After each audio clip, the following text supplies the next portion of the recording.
Hello boys and girls, it's Miss Ali from the library here to read a story or two for you. So what have I got today?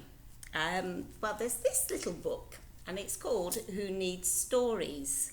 Now it's quite interesting because it's from a series of books. You might recognise the Oxford Reading Tree as your home readers. So we do have quite a few of them in the library as well. And one of the things you might know about me, or maybe you don't, is one of my favourite types or genre of story are fairy tales or folk legends, folk myths, legend, folks. Very, very old stories. And one of the great things about that is these stories have kind of like travelled through time and over the years have been rewritten, retold. So with this book, there's two short stories in here, which I'm going to read to you today. They've been retold by Kimberley Reynolds. However, you might recognise a couple of them, or at least one of them, I'm sure. So let's have a look. It's called Who Needs Stories? Well, as a librarian, I would say everybody does. So let's see.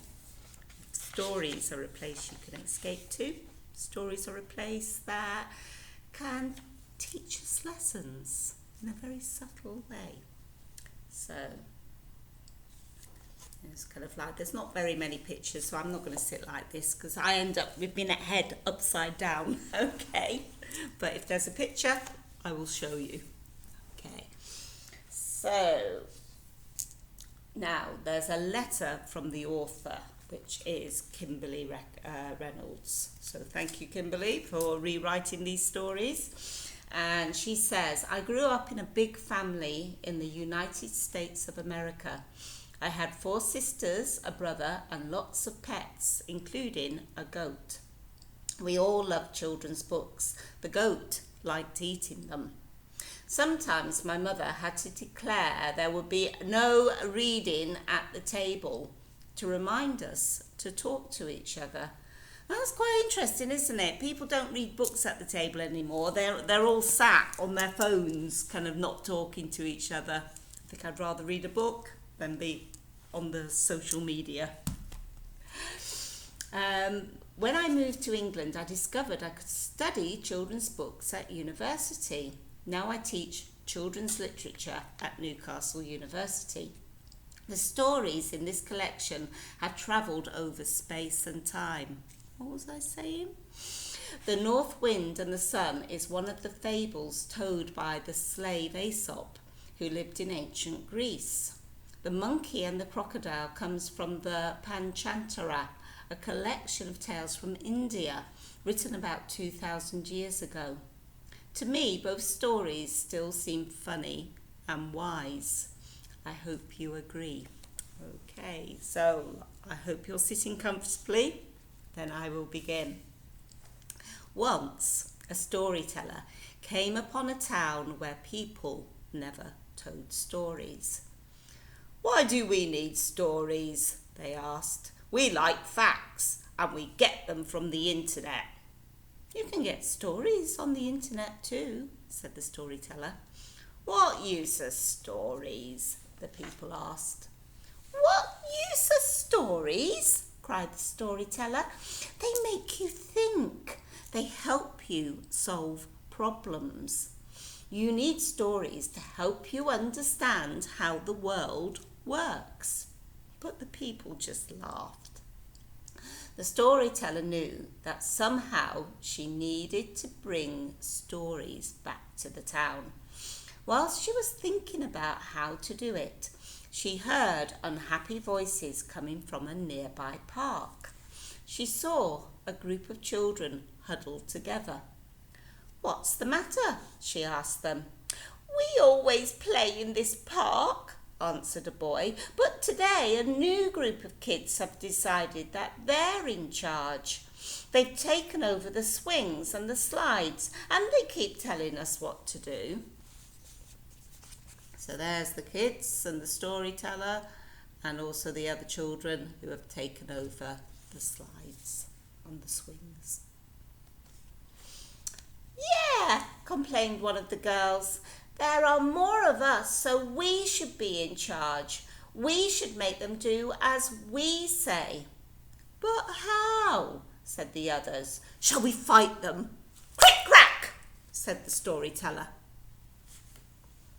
"You need to use your brains, not your fists. I know a story that might help." "How can a story stop bullies?" grumbled the children. "Let's see," said the storyteller, and she began to tell the story of the North Wind and the Sun. A long time ago, when the world was still young, North Wind woke up feeling cross. It made him want to show everyone how big and powerful he was. He puffed up his cheeks and began to blow. Soon the grass and the flowers began to bend and sway, and the north wind blew harder. Branches broke off trees and roofs flew off houses. All this blowing made him feel huge and powerful. "Look what I can do," he boasted to the sun. "All you do is hang in the sky, but just feel me blow."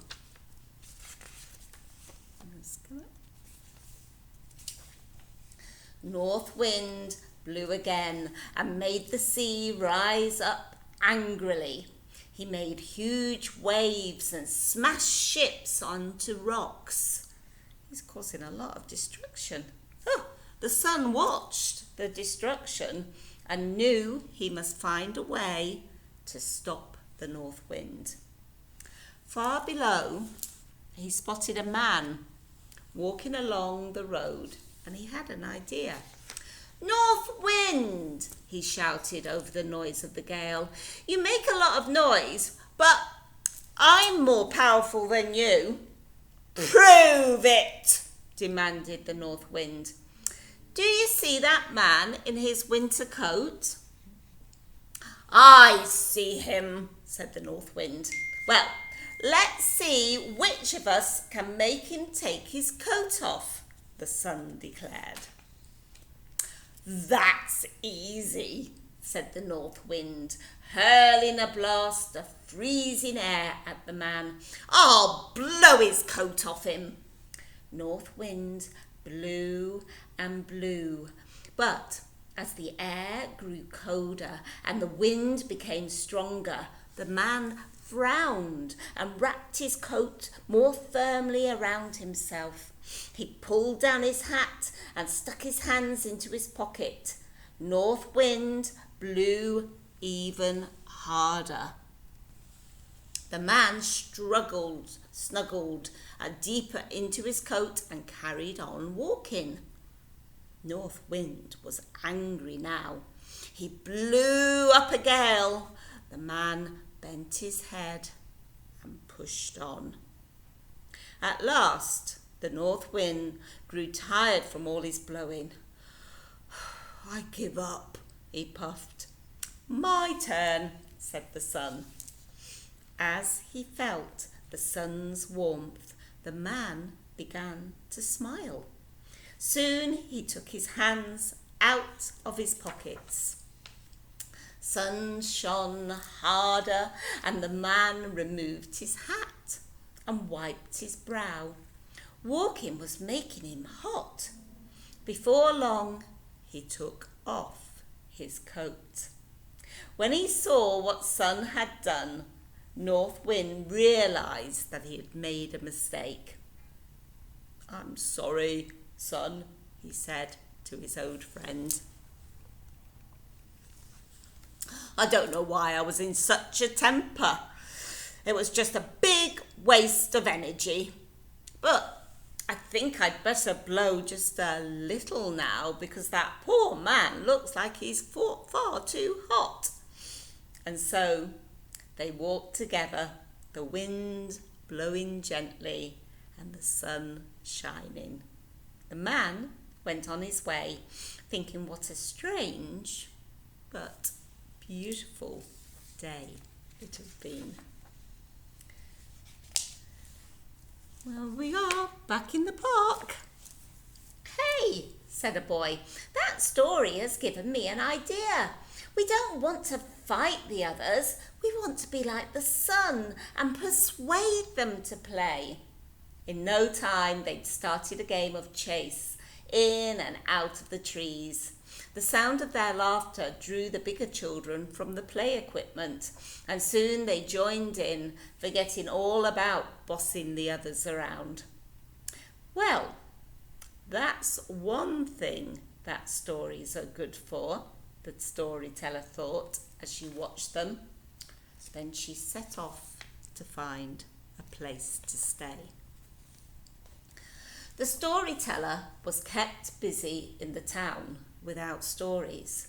Whenever she went, wherever she went, there was a situation that called for a story.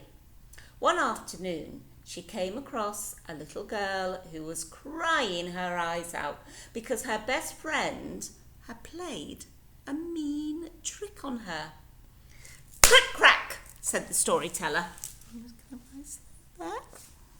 Crick crack, said the storyteller. What use are stories if they can't show friends how to fix an argument? Do you want to hear what happened when one friend tricked another? The little girl sniffed and nodded as the storyteller began the story of the monkey and the crocodile. Now, long ago, when animals could talk and all creatures were friends, two best friends of all were the monkey and the crocodile. Monkey lived by himself, and the things he liked most in the world were talking to crocodile and eating the sweet berries that grew at the top, very top of the trees. Every morning, Monkey would climb to the jungle canopy to gather the ripest berries. They tasted as sweet as sugar. He picked all the berries he could carry. Then he waited for Crocodile to swim over from his nest in the middle of the river. They spent each afternoon chatting and sharing berries. Crocodile had a sweet tooth. He loved the berries as much as he loved Monkey, and he loved Monkey almost as much as he loved his wife. Every afternoon, Crocodile left his wife sitting on the 40 eggs she had lain. Then he swam over to tell Monkey about the 40 fine little ones that would soon hatch. As they talked, Monkey would toss sweet berries down to Crocodile, who snapped them up greedily. Monkey could never carry enough berries to satisfy Crocodile. Although Crocodile always promised his wife that he would bring her some berries, he never managed to stop himself from eating them all. It wasn't just his love of the sweet berries that stopped Crocodile keeping his promise. Crocodile had no pockets, so he had to carry the berries in his mouth. As he swam home, the sweetness of the berries filled his mouth, and before he knew it, he had swallowed them all down in a great, delicious gulp. His wife was very unhappy. Here I sit all day and all night waiting for our eggs to hatch, and you can't do me this one little favour. I don't believe you love me at all, she wept one morning. If you did, you would bring me some of those sweet berries. With that, she wrapped her tail around her eggs and pointed her snout in the air. Crocodile told Monkey his problem. Because he was so fond of Crocodile, clever Monkey thought hard. He thought and he thought, and he thought, and suddenly in the middle of the night, he came up with the most perfect solution. He would make a lovely bag from jungle leaves and fill it with berries for his friend to share at home. He would start weaving the bag the very next day. It would be a surprise for Crocodile. Oh dear. Meanwhile, Mrs. Crocodile had come up with a plan of her own. The next time Crocodile returned without bringing her a single berry, she set her plan in motion. I'm tired of eating fish. Every day, all I eat is raw fish. If I can't have something sweet, I will stop eating. I will get so thin that I will disappear. Then who will look after all our 40 babies? But what can I do, wife? Said Crocodile. I can't help swallowing when the berries are in my mouth. You can bring me Monkey to eat, his wife responded. He lives on berries, so he must be as sweet as they are. Crocodile was horrified. Wife, you can't eat Monkey. He's my best friend. Looking pointedly at the 40 eggs, she said, I must have something sweet, and there's an end to it. And, she added cunningly, just think how fat Monkey is. There will be enough for us to share. Imagine how delicious he will taste. Crocodile did not want to imagine eating Monkey. He tried not to imagine it, but his wife kept on about how sweet Monkey would taste. He looked at their nest and he thought about the sweet meat. At last, he agreed. The next day, Crocodile swam over to Monkey at the usual time. He did not know that Monkey had spent the morning filling the beautiful new pouch with berries. Monkey planned to give him the pouch when he was going home. But suddenly Crocodile exclaimed, Listen! My wife is calling me because the eggs are hatching. She says I must bring you to meet our tiny 40 children. I didn't hear anything, said Monkey. Oh, that's because she called me under the water. I heard her through my tail, lied Crocodile. But how can I get there? Asked Monkey. You know I can't swim. Just climb onto my back and wrap your tail around my neck and I will carry you, said the cunning Crocodile. Monkey dropped onto Crocodile's back and his friend began to swim. The closer they got to his nest, the more slowly Crocodile swam. He hated the idea of eating Monkey. Who would listen to his problems? Who could he tell about the 40 little crocs? And so, as he always did, he told Monkey his problem. Oh dear. Monkey did not like what he'd heard. Nevertheless, he was a good friend. And as always, he used his clever brain to come up with a solution for Crocodile. Oh, he looks so sad.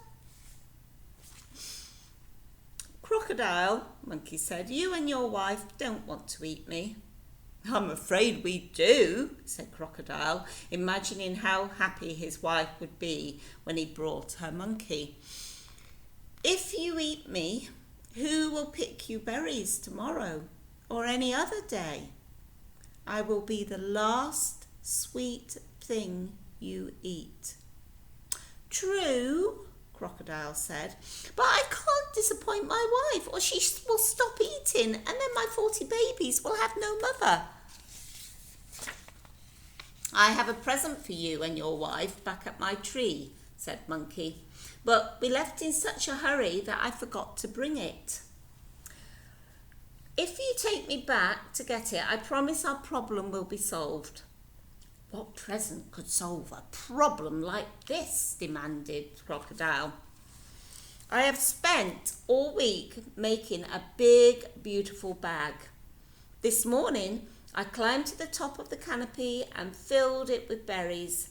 If you take me back to my branch, I can give it to you, and then your wife can have sweet berries today and every day. I think he's quite a clever monkey, isn't he? Crocodile swam back to Monkey's tree as fast as he could. Monkey leapt from his back and onto his branch and looked down at Crocodile. Friends don't lie to each other, Crocodile, he said sternly, and they certainly don't eat each other. They talk to each other and they solve their problems together. I have a good mind not to give you this present, he said, holding the bulging bag of berries in his hand.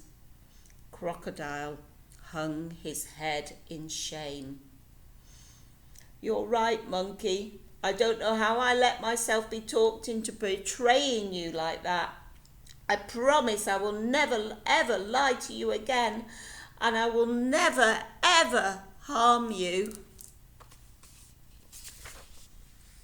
While Monkey was thinking what to do, a cry rang out over the water, for of course crocodiles do not hear with their tails. Crocodile, come home! The eggs are hatching! Monkey handed down the pouch. A birthday present for the 40 babies and their mother, he said. Climb aboard, smiled Crocodile as he turned for home. I think not, said Monkey. I will meet the family when you bring them visiting. Then I will toss berries down to them from my tree, as I always have done for you. Our friendship works best that way. And he waved as Crocodile sped away with the pouch between his smiling jaws. There's the crocodile giving the berries to Mrs. Crocodile. The girl had stopped crying. She looked thoughtful. Does the story mean that I should find out why my friend tricked me? She asked. The storyteller nodded encouragingly. Now you are using your brain. Find out what's wrong and you can solve your problem together. The girl ran off happily. Later in the day, the storyteller passed through the park again, and she saw the two girls sitting on swings. They were chatting and sharing some sweets as if there had never been a row. That's the use of stories, she thought. Storytellers are like stories. They are always travelling. The storyteller had spent several weeks in the town and had told many stories. Sometimes she told them to one person, sometimes to many. Adults listened thoughtfully and children begged her for a new story whenever they saw her. This is no longer a town without stories, the storyteller thought with satisfaction. It was time to move on. And it's time for me to go. I hope you enjoyed those stories and they made you maybe think a little bit just how important stories are, but also the lessons that we can learn from them. Till next time. Bye.